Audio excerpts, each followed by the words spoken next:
also by thanking everybody who made this possible, the parents of the bride, Mr. and Mrs. Budd, the parents of the groom, who are also very lucky to be my parents, everyone here at the Maryland Club, and Carly for ignoring her instincts and deciding to go through with it. It's great to be here with so many friends and family, some of whom I like very much.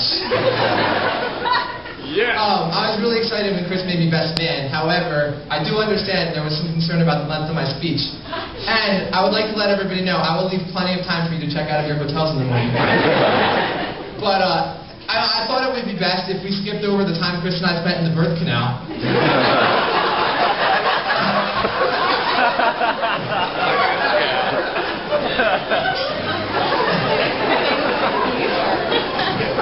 It would be shorter, but everybody's laughing. I'm not going to talk about the crazy trip Chris and I took when we went to Vegas, because we never took a crazy trip to Vegas.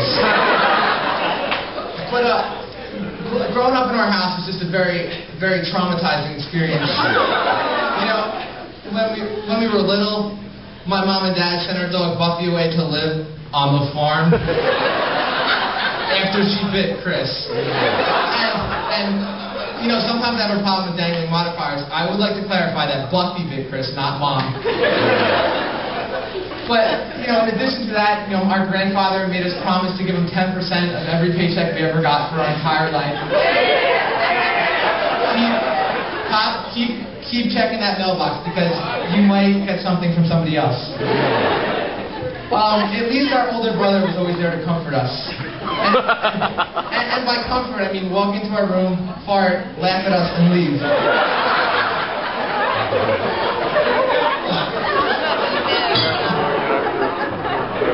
Unfortunately, Chris never recovered from these events. You know, first, he can't stay out late. In fact, he's leaving as soon as I'm done with the speech in order to get a good night's rest. And second, his driving is just terrible. Ask Grandma Bud, whose poor car he hit. You know, even one time we asked my grandmother, "Are you sure you want to drive with Chris?" And her response was, "Well, I'm in my 80s anyway, so it's okay."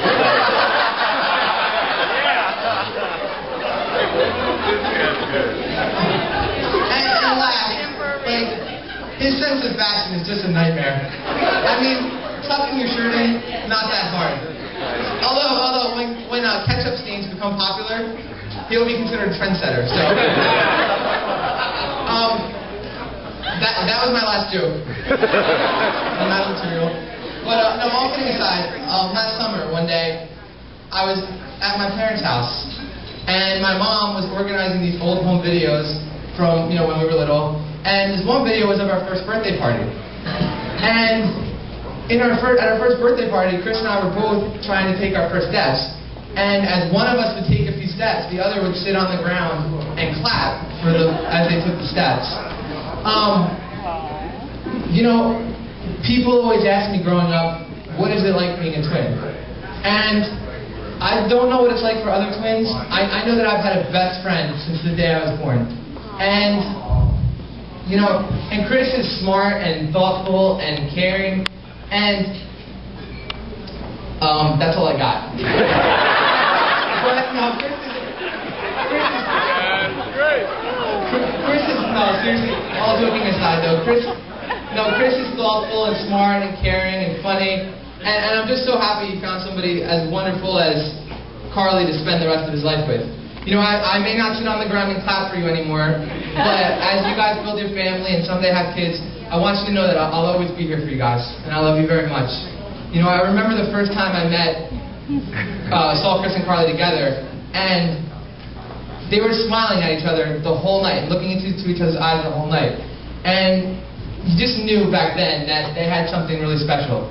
And to this day, Chris smiles every time she walks into the room. So, if you would all raise your glasses to Chris and Carly, to health and happiness for many, many years.